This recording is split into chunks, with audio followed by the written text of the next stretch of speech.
Yes, good afternoon. Welcome to another bit of daily dose of SirToshi's news. Today's day is Friday, the 29th of September, 2023.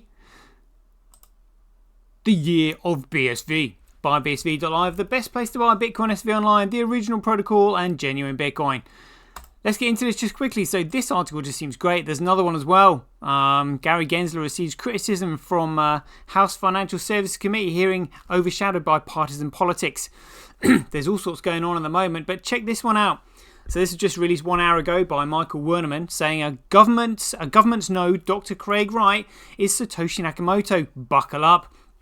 I mean, can you imagine if the people found out that the governments knew? We knew that the Australian governments knew back in 2014 because there's transcripts of a meeting that Craig had with the Australian tax office. And he also applied for funding for his research on Bitcoin. They knew all about it. So let's see what's going on here. Governments know Dr. Craig Wright, Satoshi Nakamoto, ? Buckle up. The inventor of Bitcoin is Dr. Craig Wright. You might not believe me, but that does not matter. In a recent interview conducted by In Early Podcast, some remarkable details were mentioned that might have gone under the radar so far. Oh, let's just click on the link there, see where that takes us. When was this? 1 month ago. Alright, great stuff. I might have to have a listen to that. Some remarkable details were mentioned in that might have gone under the radar so far. At the end of the podcast, Dr. Wright was asked by host Matt Green about the time of identifying as Satoshi. However, Dr. Wright did not willingly come out as Satoshi Nakamoto, but rather outed by online publishers Gizmodo and Wired magazines, which went against the Australian polymath's desire to keep his identity private. Quote here, "I wasn't as anonymous as people think. I'd been talking to people in government," Dr. Wright said in the podcast. Shocking! Who would have thought it? Wait, a government already did know that Dr. Craig Wright was Satoshi Nakamoto back in 2015? Yes. In the podcast, Dr. Wright explained that the criminal activities on Silk Road led him to be in touch with a government agency precisely about having created Bitcoin as a payment system. Silk Road was a darknet marketplace launched in 2011 and powered by Bitcoin. As in, people ordered drugs and then paid with digital currencies. At the end of 2014, Silk Road was taken down for good. Remember, Gizmodo and Wired magazine launched their campaign to identify Dr. Wright as Satoshi Nakamoto at the end of 2015. However, Silk Road was busted in 2014. While I have no further knowledge of the details, it seems safe to assume that the government agency that eventually cracked down on Silk Road in 2014 has been in touch with Dr. Wright before the takedown or shortly after. Would you believe it? In the early podcast, Dr. Wright explained, there were people who knew I was, then blamed. There were people who knew who I was, then blamed me for everything that went wrong. Went wrong having Silk Road. I mean, you sit there going, well, you basically created the system. If I invent a chief's knife, I can't be blamed for the murders if someone got stabbed. So a government agency interrogated Dr. Wright because of Silk Road. Why? ? If you listen to the public voices in the so-called crypto space, one might get the impression that Dr. Wright is fraudulently claiming to be Satoshi Nakamoto. However, why did a government agency want to talk with him about Silk Road? Precisely for having invented Bitcoin, which was used on Silk Road marketplaces. And the early podcast was not the first time Dr. Wright mentioned the Silk Road. We have a video of him from 3 years ago, time-stamped. Alright, we'll have to watch that then as well. Many people died because of Silk Road. Kids died from bad ecstasy. They had overdoses. People died because of fentanyl. It's a horrible, evil drug mixed with heroin. It is one of the most potent things ever invented by humankind. And it is an epidemic because of my invention, Dr. Wright said 3 years ago at CoinGeek's Seoul conference. This is why a government agency wanted to talk to Dr. Wright about making sure he either had something to do with Silk Road, and he does not. However, he invented the payment method that was abused by Silk Road perpetrators, which is Bitcoin. Why in the early podcast is relevant in this regard, the upcoming Copa case, ? The reason I mention this here is simple. Dr. Wright is being sued by the Crypto Open Patent Alliance. We already have heard witnesses in the Norwegian trial of Dr. Wright versus Granoff, where the former presented multiple testimonies of co-workers and even family members who were sure he is indeed Satoshi Nakamoto. Imagine a government agency has been interrogating Dr. Wright for having invented Bitcoin because of Silk Road. Sure, one might not easily access the documentation associated with this process, as they are probably protected due to the secrecy of criminal investigations against the darknet marketplace. That was long ago, though. Would you lawyer up if the government agency that took down Silk Road has some questions for you? Is your lawyer a witness of this process then? What about the agents investigating who was responsible for Bitcoin? There is evidence by documents that there is evidence by testimonies. Dr. Wright has left plenty of evidence trails way before using the pseudonym Satoshi Nakamoto.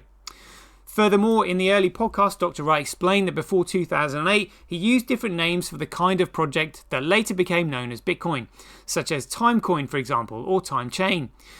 These early drafts of Bitcoin were presented to accounting firm BDO, as witnessed by Neville Sinclair in the Norwegian court case, as well as Microsoft. Yes, Microsoft. Quote here, I started talking to Microsoft about the solutions. I talked to some other American companies where I was flying out and visiting Microsoft.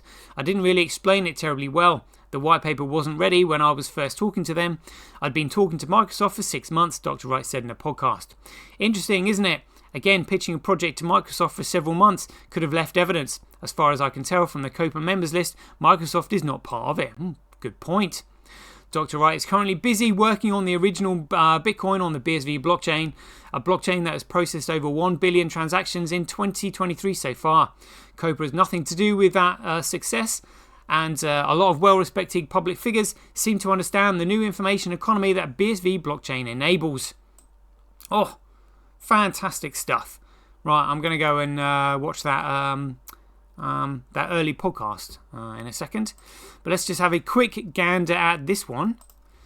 So this is about Gary Gensler receiving criticism from House Financial Services Committee hearing overshadowed by partisan politics. Securities and Exchange Commission Chair Gary Gensler appeared before the US House Financial Services Committee, weathering criticism from lawmakers during a hearing on oversight of the financial markets watchdog. Gensler again took heat over this approach to regulation of the digital asset industry. His purported intransigence with disclosures to the committee and the SEC's denial of spot Bitcoin exchange trading products. The hearing covered the full spectrum of the SEC's mandate in financial markets and oversight, but naturally, given the timeliness of the debates and the House Committee's chair, Patrick McHenry, RNC, open support for the industry digital assets were very much on the agenda. McHenry opened the proceedings with a critique of Gensler's crusade against the digital asset ecosystem and unresponsive to Congress. He then went on to voice concerns about the SEC's chair's efforts to choke off the digital asset ecosystem, which has created real harm for consumers and our markets. Well, Gary Gensler knows. He knows that every single cryptocurrency is a security, but he doesn't want to tell people that Bitcoin is BSV. Nobody does. Can you imagine the largest bubble, being responsible for popping the largest bubble in financial history? It is going to be a moment in history when that happens, and nobody wants to be responsible for it, including the chairman of the SEC. It's absolutely outrageous. Absolutely outrageous. That's a long article. We'll read that in our own time. What was this about? The Winklevoss? Gemini's Winklevi deny withdrawing $282 million of their cash from Genesis pre-bankruptcy. So again, it's those scoundrels that know that got out first. That is exactly what's going to happen with BTC. Gemini's founders are denying reports that $282 million they withdrew from digital asset lender Genesis Global Capital shortly before it went belly up was their corporate or personal stash. Oh, of course they're going to deny it. What, it's just a coincidence though, isn't it, that they happen to have done that just before it went bankrupt. Late Wednesday, the New York Post reported that Gemini founders Cameron Winklevoss and his twin brother Tyler secretly withdrew around $282 million worth of digital assets from Genesis mere months before the lending platform halted withdrawals last November before filing for bankruptcy protection this January. Shocking. Citing internal emails and documents, the Post sources said Gemini's mega withdrawal occurred on the 9th of August and consisted of 3,120 BTC, 18,000 Ethereum and 142 million GUSD, which is Gemini's in-house stablecoin, $49.6 million, Doge, and a smattering of other tokens. The Post claimed it couldn't determine whether these holdings represented Gemini's corporate assets or the Winklevoss personal funds, but the assets reportedly didn't belong to the customers of Gemini Earn program. Oh dear, what a shame, what a coincidence. Which lent assets to Gemini in exchange for a high yield. Nearly $1 billion worth of Gemini customer cash was stranded when Genesis went under, sparking a messy legal fight with Genesis's parent company, Barry Silbert's digital currency group, that is yet to be resolved. I mean, this whole thing has got FTX written all over it.